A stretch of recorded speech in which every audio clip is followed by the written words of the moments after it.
Olá, nesta aula vamos falar sobre as bases e os conceitos do Sistema Brasileiro de Classificação de Solos. Só gostaria de ressaltar que as informações que são apresentadas nessa aula são resumidas e com finalidade meramente didática, né? Então, para classificar um solo, efetivamente deve ser consultado o Sistema Brasileiro de Classificação de Solos. Então, se eventualmente você vai classificar uns solos para um TCC, uma iniciação científica, um trabalho de mestrado, doutorado, etc., você deve efetivamente consultar o sistema brasileiro. O que a gente vai falar aqui hoje nessa aula é apenas um resumo passado de maneira apenas didática para simplificar esse conteúdo e você ter uma noção geral a respeito dele. Bem, primeira coisa, o sistema brasileiro de classificação de solos é um sistema taxonômico, ele não é um sistema técnico. Então, é baseado fundamentalmente nos processos de formação de solo. A ideia aqui não é classificar se um solo ele é melhor ou pior para determinada atividade. Então, na medida que ele se baseia principalmente nos processos de formação de solo, ele é apto a ser usado por diferentes profissionais, né? Então, desde os profissionais da engenharia civil, da biologia, da agronomia, da engenharia florestal, da engenharia agrícola, da engenharia ambiental, da geografia, etc., todos eles vão usar o mesmo sistema de classificação, porque ele é baseado no processo de formação de solo e não no uso do solo. Então, esse é um aspecto que a gente tem que ressaltar aqui. Bem, segundo aspecto, o Sistema Brasileiro de Classificação de Solos ele é dividido em categorias. Então, primeiro a gente divide todos os solos do Brasil em um nível que a gente chama de ordens. Essas ordens vão ser divididas em subordens e assim sucessivamente. Então, em cada nível categórico, você tem uma quantidade maior de subdivisões do Sistema Brasileiro de Classificação de Solos. Bem, essas categorias se dividem em classes.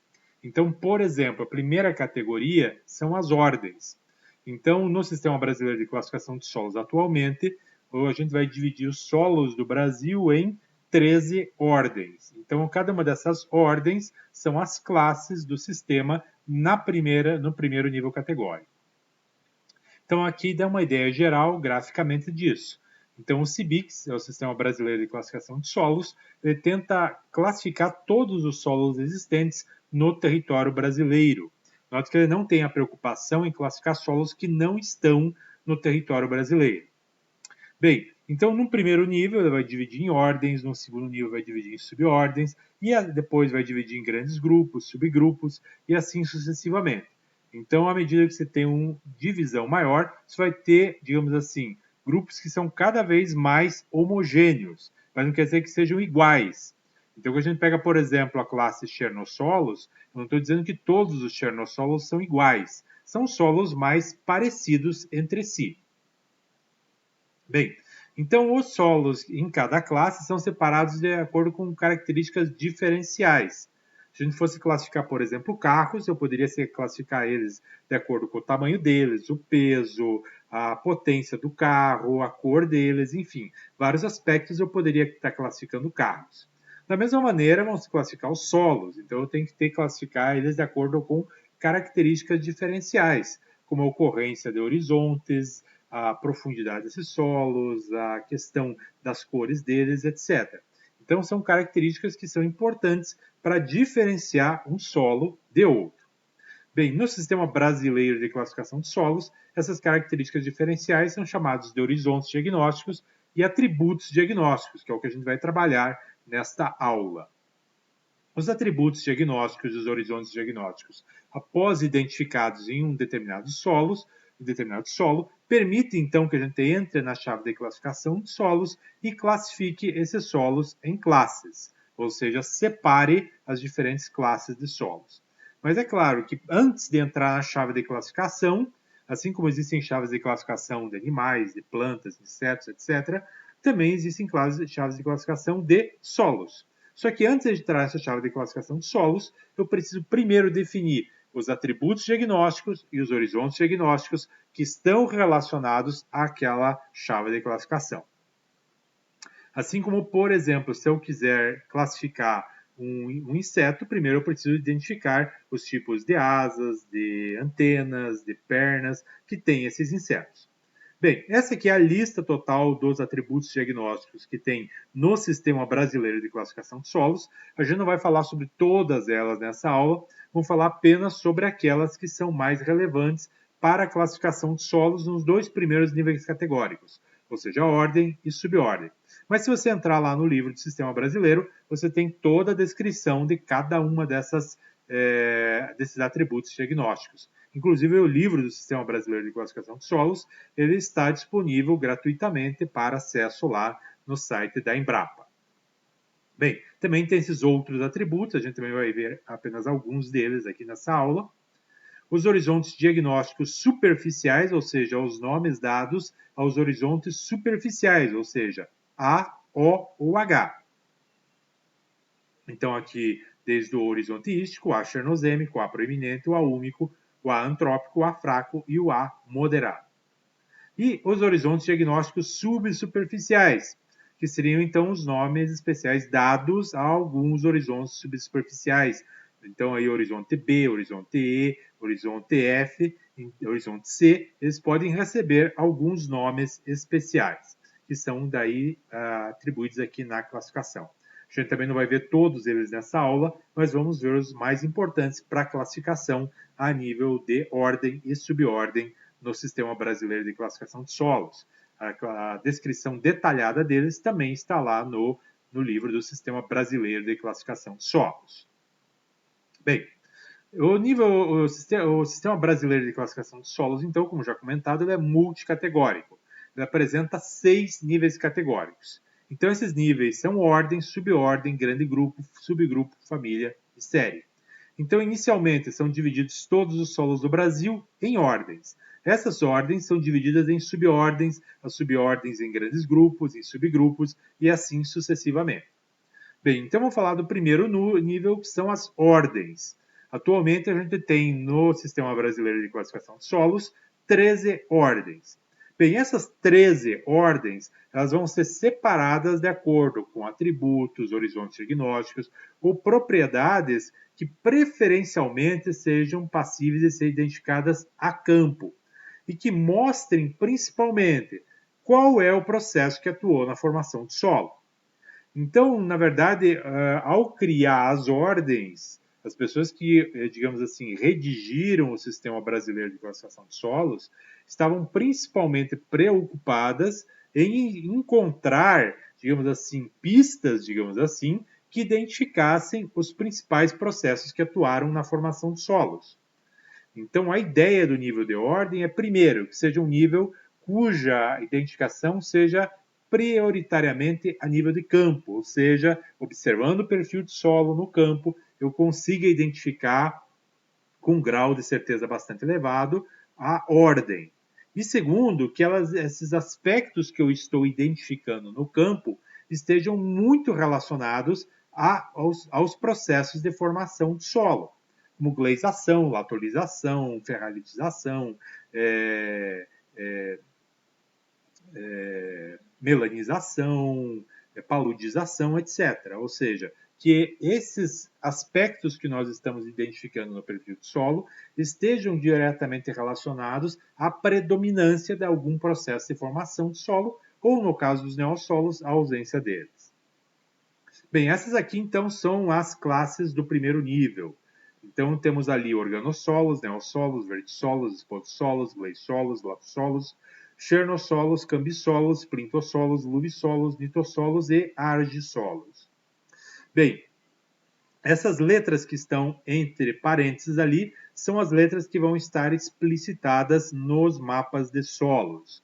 Então, nos mapas de solos, a gente vai colocar cada uma dessas letras como sendo padronizadas para cada uma dessas classes. Então, se no mapa de solos você vê lá a letra R, você já sabe que ali é uma área de neossolo, então é padronizado. Também as cores que vão aparecer nos mapas de solos para cada uma dessas classes também são padronizadas. Então você tem uma padronização tanto das letras quanto das cores que vão aparecer lá nos mapas de solo. Essas padronizações de cores estão expressas lá no Sistema Brasileiro de Classificação de Solos. Bem, então essa sequência que também está nesse slide, gente, não é a sequência de importância ou de maior ocorrência desses solos. Essa sequência é a mesma sequência que está na chave de classificação, é a sequência de classificação. Então, quando eu for classificar um solo no nível de ordem, primeiro vou tentar identificar se é um organossolo, se não for eu vou passar para neossolo, se não for eu vou passar para verdissolo, e assim sucessivamente. Então, essa é a ordem de classificação, não a ordem de importância dos solos. Bem, depois das ordens, que atualmente são 13, nós temos as subordens. Então, atualmente, o Sistema Brasileiro de Classificação de Solo comporta 44 subordens. Não estou dizendo que cada ordem tenha 44 subordens, não é isso. Então, cada ordem pode ter de 2 a 5 subordens.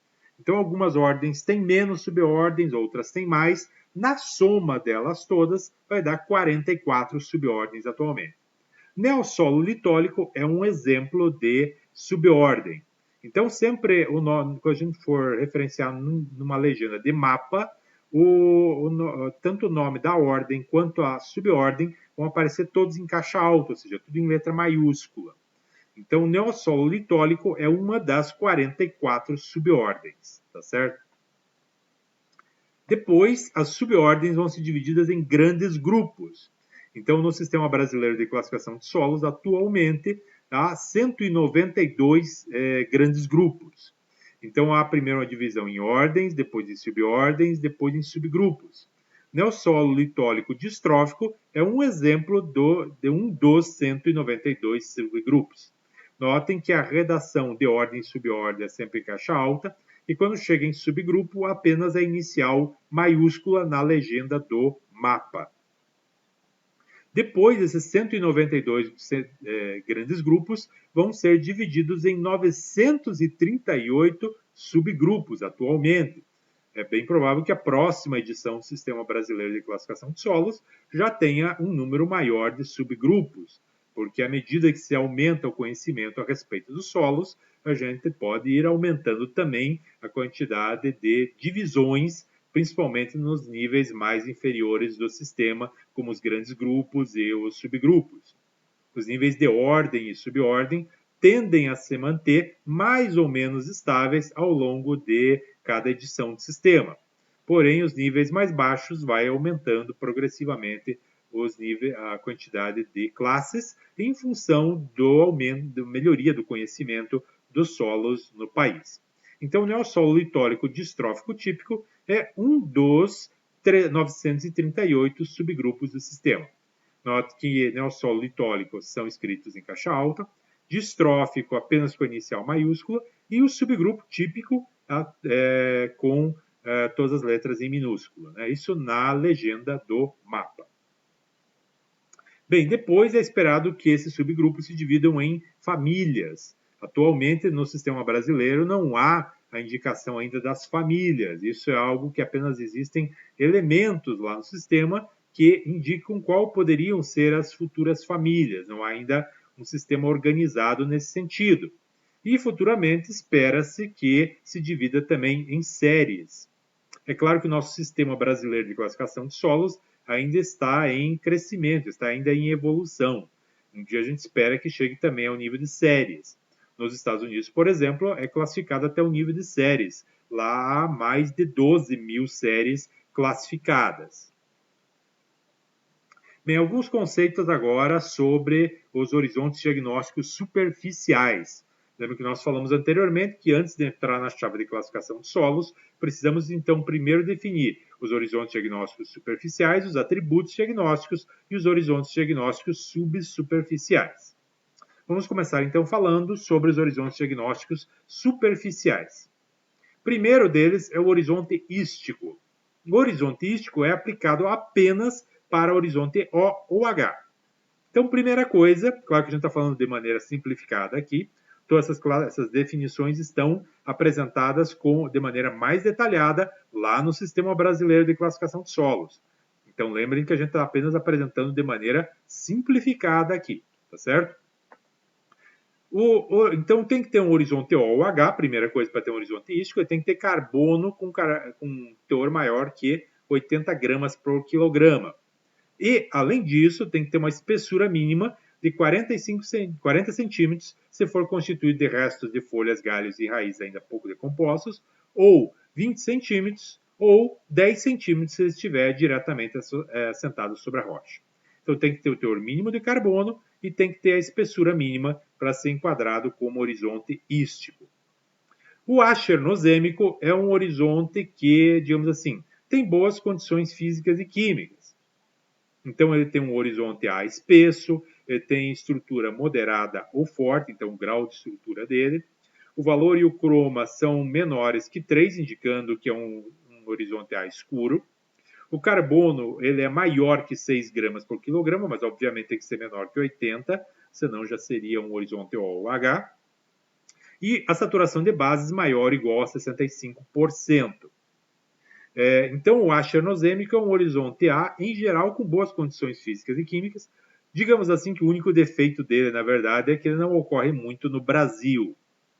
Um outro tipo de horizonte A é o A úmico, que é mais comum nas regiões mais frias no Brasil, porque ele demanda de uma acumulação de matéria orgânica no solo.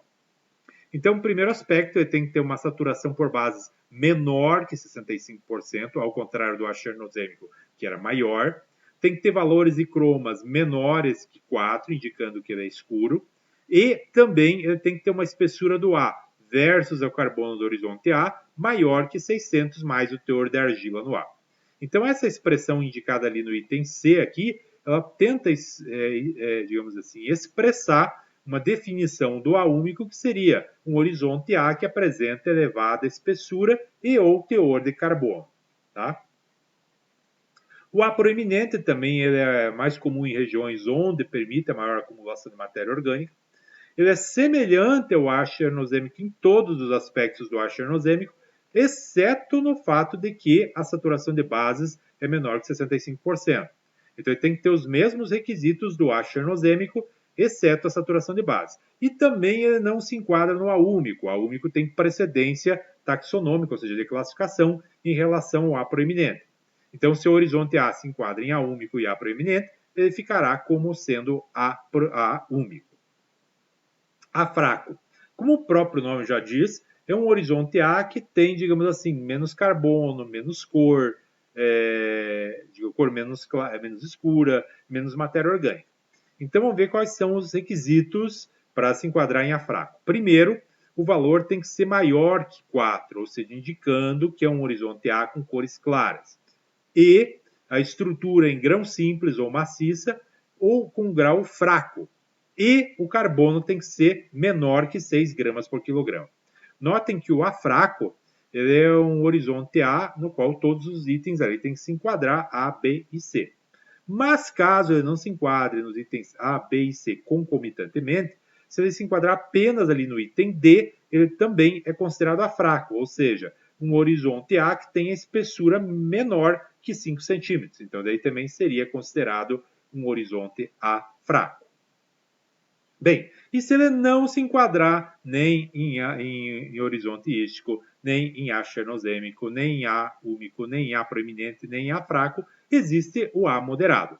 Então, o A moderado é um solo que possui horizonte A, mas esse horizonte A não se enquadra em nenhum dos anteriores. Então, seria, digamos assim, como o próprio nome diz, moderado. Ele não tem tanta matéria orgânica ou fertilidade como o A chernozêmico, ele não tem tanta matéria orgânica ou espessura como um A úmico ou A proeminente, e nem ele tem pouca matéria orgânica e cores mais claras como um A fraco. Então ele está moderado, né? Não é tão para um lado nem para o outro. Então esses são os horizontes diagnósticos superficiais. Então quando eu vou começar a classificar um solo, a primeira coisa que eu posso identificar é o horizonte diagnóstico superficial. Identificado o horizonte diagnóstico superficial, a gente pode passar então para a identificação dos atributos diagnósticos deste solo. Bem, aqui também nós vamos falar sobre esses atributos diagnósticos de modo simplificado. Não vamos falar de todos os atributos que tem lá no sistema brasileiro. Vamos falar apenas daqueles que são mais importantes para a classificação a nível de ordem e subordem. E também vamos fazer essa discussão de maneira simplificada. Então, se for classificar o solo para um objetivo mais técnico, não didático, então se deve pegar efetivamente o Sistema Brasileiro de Classificação de Solos e ver exatamente as definições que estão lá nele. Aqui a gente está apenas falando de uma maneira mais simplificada, apenas para fins didáticos. Bem, primeiro atributo diagnóstico é a plintita. A plintita ela é uma acumulação inicial de ferro que deixa lá, então, partes lá de um horizonte mais endurecidas, normalmente de cores vermelho, vermelho escuro, vermelho amarelado, que são duras e bem endurecidas quando secas, mas ainda friáveis quando úmidas. Elas representam um processo inicial da laterização. Então, a plintita ela é característica de solos onde existe um processo inicial da laterização. Então, nessa foto ali está indicado pelas setas, aquelas manchas avermelhadas ali, elas são bem duras quando secas, mas ainda friáveis quando úmidas. Então, ocorre normalmente sob a forma de mosqueados, ou seja, manchas de cor vermelho, vermelho amarelado, vermelho escuro, e ela tem consistência dura ou muito dura quando seca, mas somente firme como úmida. Ocorre nos horizontes normalmente BF minúsculo e CF minúsculo. Outro atributo diagnóstico é o caráter argilúvico. Ele está relacionado a solos nos quais há um incremento da argila no horizonte B em relação ao horizonte A, mas ainda não é um incremento tão grande para ser o que nós depois vamos chamar de mudança textural abrupta. Mas já há um incremento de argila no horizonte B. Bem, então o caráter argilúvico é definido pela presença dessa relação aí. Primeiro, eu vou dividir o teor de argila no horizonte B pelo teor de argila no horizonte A, e isso tem que ser maior que 1,4. Ou seja, no horizonte B tem que ter pelo menos 40% a mais de argila do que no horizonte A. E, além disso, este horizonte B tem que ter estrutura em blocos moderados ou fortes, em termos de grau de estrutura, ou então ter tipo de estrutura prismática. Então, preste atenção ali no E.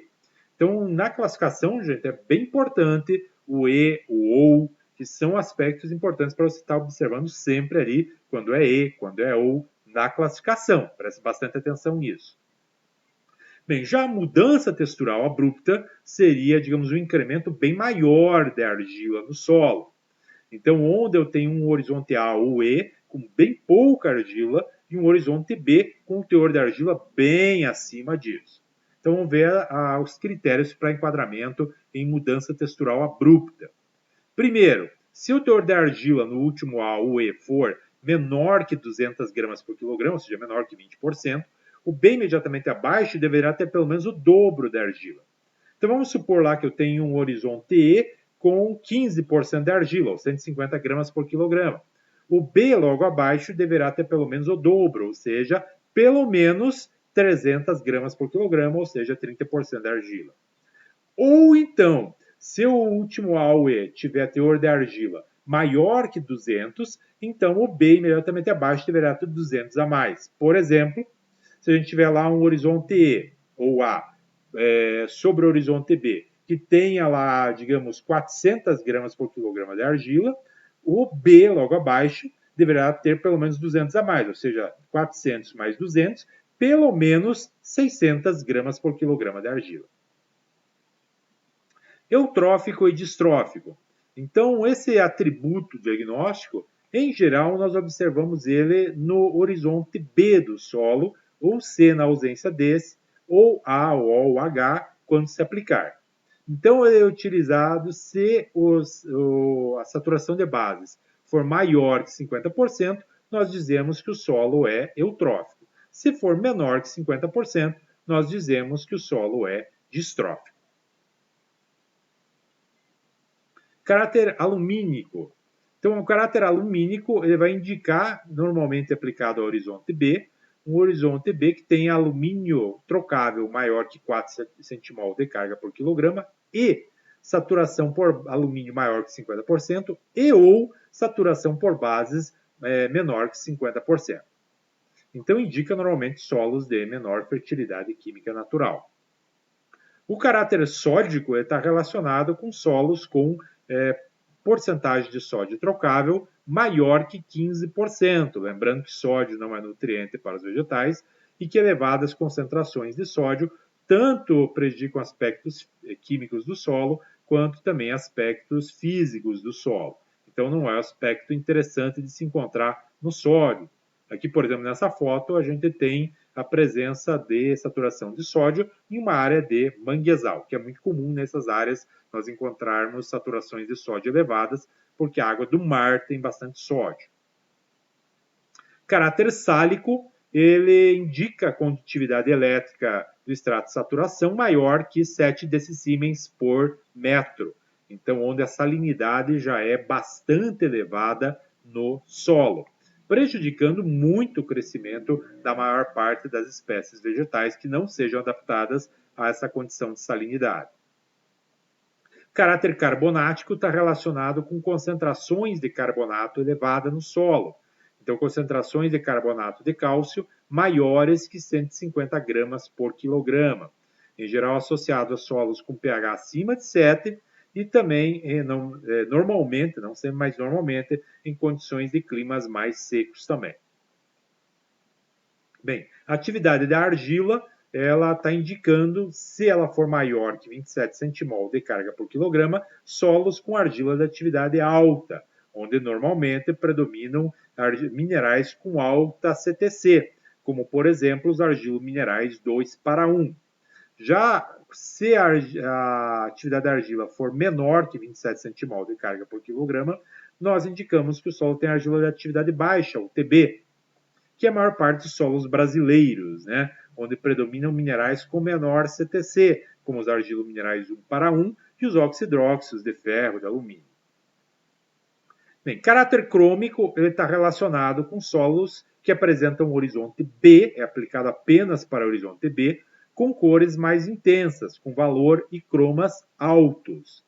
Então, se o solo não tem horizonte B, obviamente não vai ter caráter crômico. Mas, se ele tiver horizonte B, pode eventualmente ter caráter crômico, se as cores desse horizonte B tiverem valores e cromas bastante elevados, conforme os critérios descritos lá no Sistema Brasileiro de Classificação de Solos. Já o caráter ebânico é meio que o contrário disso. Ele é aplicado para o horizonte B e também para o horizonte C na ausência do B. Então, indicando um horizonte B ou C com cores mais escurecidas, valores e cromas mais baixos. Agora, observem que não é necessariamente o solo tem que ter caráter crômico ou ebânico. O solo ele pode ter eventualmente o caráter crômico, o caráter ebânico ou nenhum dos dois. Tem solos que eventualmente podem ter um horizonte B, mas esse horizonte B ele não se enquadrar nem no caráter ebânico, nem no caráter crômico. O caráter flúvico ele já é observado normalmente em planícies aluviais, onde, devido aos efeitos de enchentes dos rios, você pode ter, então, a acumulação de camadas lá no solo. Então, em vez de horizontes, na verdade, a gente vai ter camadas. É costumeiro você observar, por exemplo, variações bem acentuadas entre camadas que são mais claras e mais escuras. Não precisa ser necessariamente relacionado apenas à cor, pode ser também relacionada à textura, à quantidade de materiais mais grosseiros no solo, como cascalhos, enfim. Mas você vai perceber que entre essas camadas existem variações de teor de argila, de areia, teores de matéria orgânica, que são muito abruptas e que não aparecem, a princípio, muito lógicas, né? Elas são devidas justamente ao processo de cumulização. Então, cada enchente do rio foi depositando uma camada e essa camada é bem diferente uma da outra. Então, você normalmente vai apresentar camadas estratificadas, né, como 2C, 3C, 4C, 3C, etc., com uma distribuição bastante irregular nos conteúdos de argila, de areia, de carbono ao longo desse perfil. Então, numa camada pode ter um teor de carbono alto, na seguinte baixo, no teor alto, ou teores de areia, de argila, também variando de uma maneira errática, ou seja, de uma maneira não muito lógica, né? Então, isso seria indicação de caráter flúvico. Então, esses foram os principais atributos diagnósticos existentes no solo. Vamos falar agora sobre os principais horizontes diagnósticos subsuperficiais. Não vamos falar de todos, vamos falar apenas daqueles que são mais importantes para a classificação ao nível de ordem e subordem. Também lembrem que a gente vai apenas falar deles de maneira simplificada.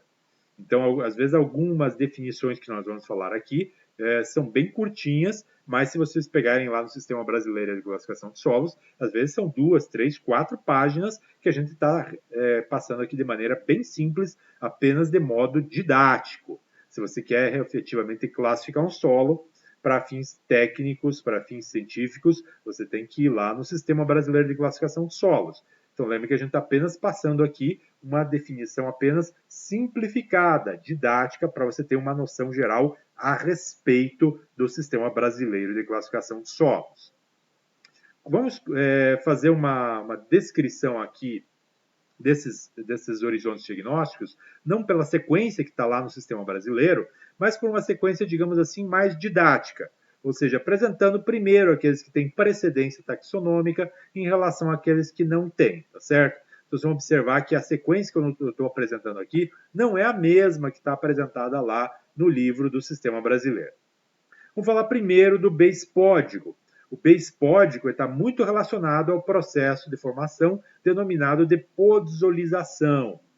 Então, o base-pódico vai exigir o que do horizonte B? Note que o base-pódico aplica-se apenas para o horizonte B.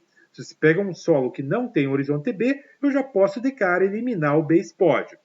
Então, primeiro, eu tenho que ter a presença de horizonte BS, BH ou BHS, que receberam matéria orgânica ou ferro-iluviais. Então, o BH normalmente vai ter uma cor mais escura, preta, né? E o BS tem normalmente uma cor mais que lembra café com leite, né? Então, esses solos normalmente têm um horizonte B de textura arenosa, eventualmente podendo ser textura média. Então, eu tenho que ter um BH, um BS ou um BHS ali no perfil de solo, para caracterizar um horizonte base-pódico. E no caso dessa foto, a gente tem um BH predominantemente. Já nessa outra foto, a gente tem ali um BS, que tem já uma cor, digamos assim, marrom claro, parecido com café com leite. Outro horizonte B que nós temos é o B-plânico. Note que também é somente para o horizonte B. Se não houver horizonte B, não haverá horizonte B-plânico.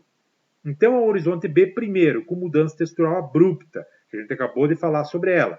Então, é um aspecto obrigatório dele. E cores cinzentas ou escurecidas, como vocês podem estar observando nessa foto aí. E também estrutura colunar ou prismática, ou em blocos médios ou maiores. Então, preste atenção que eu até coloquei ali numa cor diferente, aqueles E's ali no meio da definição, para vocês prestarem atenção bastante naqueles E's ali. Então tem que ter mudança textural abrupta e cores cinzentas escurecidas e também a estrutura conforme ali definida. Horizonte plíntico. Então o horizonte plíntico é um horizonte B ou C. Então note que eu posso ter um B plíntico ou um C plíntico. E que tenha mais de 15% de plintita. Então, se eu tenho um horizonte B ou C com plintita, e essa plintita é no mínimo 15% ali do volume do horizonte, então ele poderia ser enquadrado como horizonte plíntico. Horizonte concrecionário é um horizonte B ou C também, podendo eventualmente até ser A, com mais de 50% de petroplintita. Então, a petroplintita é um material, digamos assim, proveniente do endurecimento irreversível, que apresenta, então, uma elevada concentração de ferro e ou alumínio, e que é um material concrecionário mesmo, é um material que é duro, ele não consegue mais voltar para uma condição na qual você consiga quebrar ele facilmente, mesmo que esteja úmido, ao contrário da plintita, que quando está úmida, ela é apenas friável. Esse material continua sendo muito duro, extremamente duro, mesmo quando ele está úmido, extremamente, muito firme ou extremamente firme, mesmo quando ele está úmido.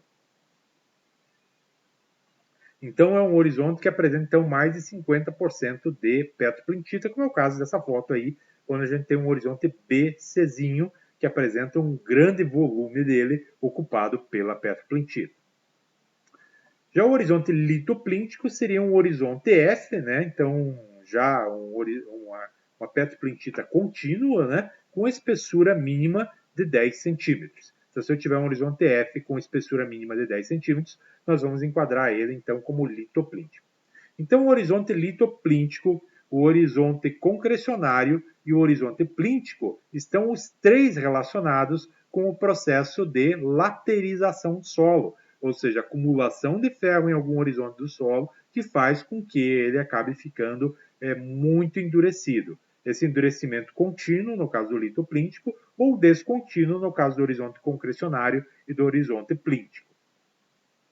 O horizonte vértico é relacionado já com o processo de vertização, ou seja, a presença de muitos argilominerais 2 para um expansivo que vão começar a dar características vérticas para esse solo. Então, é um horizonte B ou C com fendas bem pronunciadas, maiores que 1 centímetro, slicking sides, também devidos à presença dos minerais expansivos 2 para 1. Então, há essas características, como fendilhamento no período seco, slicking sides, elas são devidas à presença desses argilominerais 2 para 1 expansivos no solo. Aqui a gente vê a presença das fendas, né, no solo. Normalmente essas fendas têm largura maior que 1 centímetro no período seco. E também os slicking sides vão caracterizar ele.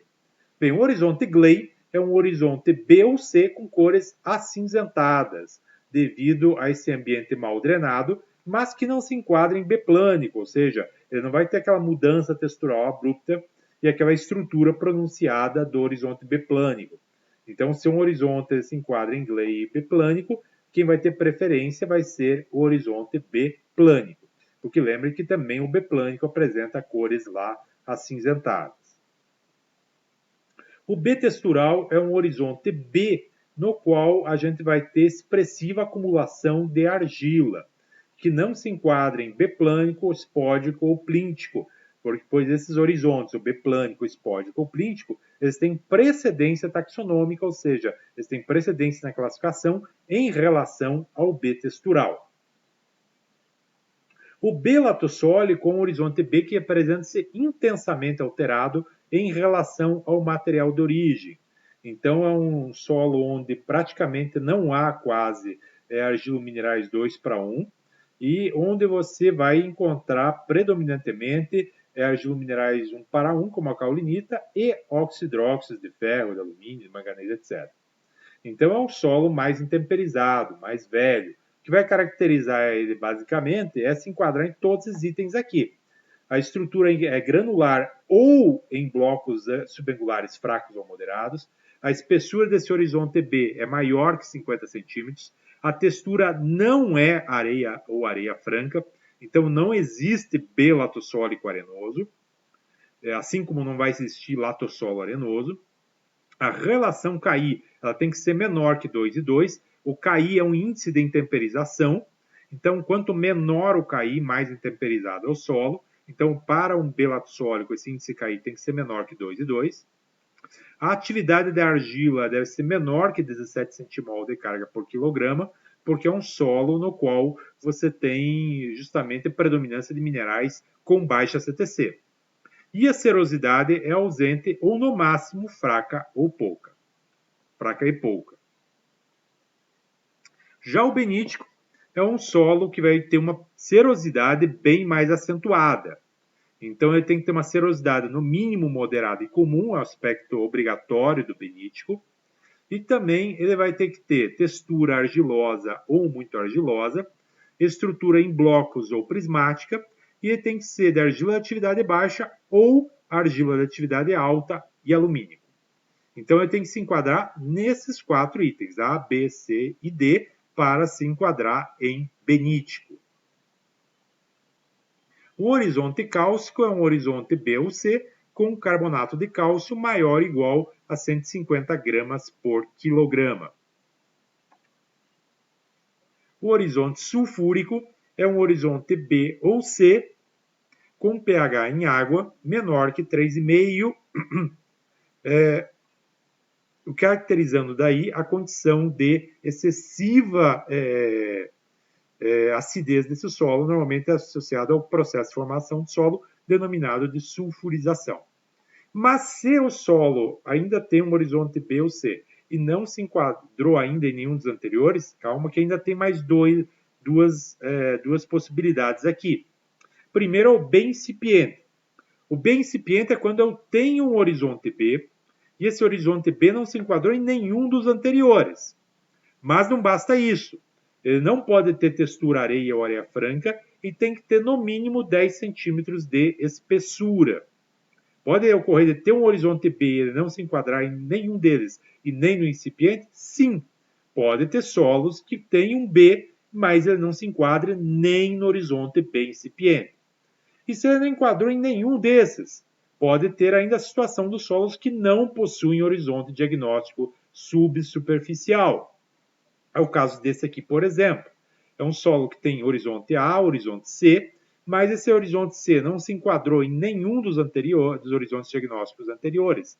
Então ele acaba ficando sem horizonte diagnóstico subsuperficial. Ou esse aqui, que é simplesmente o A sobre a rocha. Então ele simplesmente não tem nenhum horizonte diagnóstico subsuperficial. Bem, identificados então, gente, o horizonte diagnóstico superficial, os atributos diagnósticos daquele perfil de solo e o horizonte diagnóstico subsuperficial ou a ausência dele, a gente pode então entrar na chave de classificação.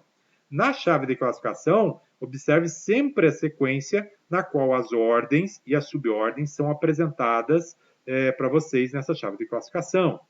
Leia com muita atenção a definição de cada ordem. E depois de encontrar a subordem do solo, procure então a respectiva subordem. Então, se você está seguindo a chave de classificação, encontrou a ordem, não precisa verificar as demais ordens. Você para ali e vai começar a analisar então as subordens, também pela ordem na qual elas são apresentadas.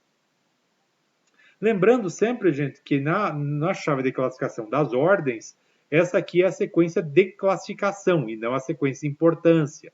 Na verdade, os dois solos mais importantes em termos de área no Brasil são os latossolos e os argissolos. Mas essa, então, é a sequência de classificação. Então, primeiro eu vou tentar classificar com organossolo, depois neossolo, depois vertissolo, espotossolo e assim sucessivamente. A argissolo é a última opção que eu tenho na classificação.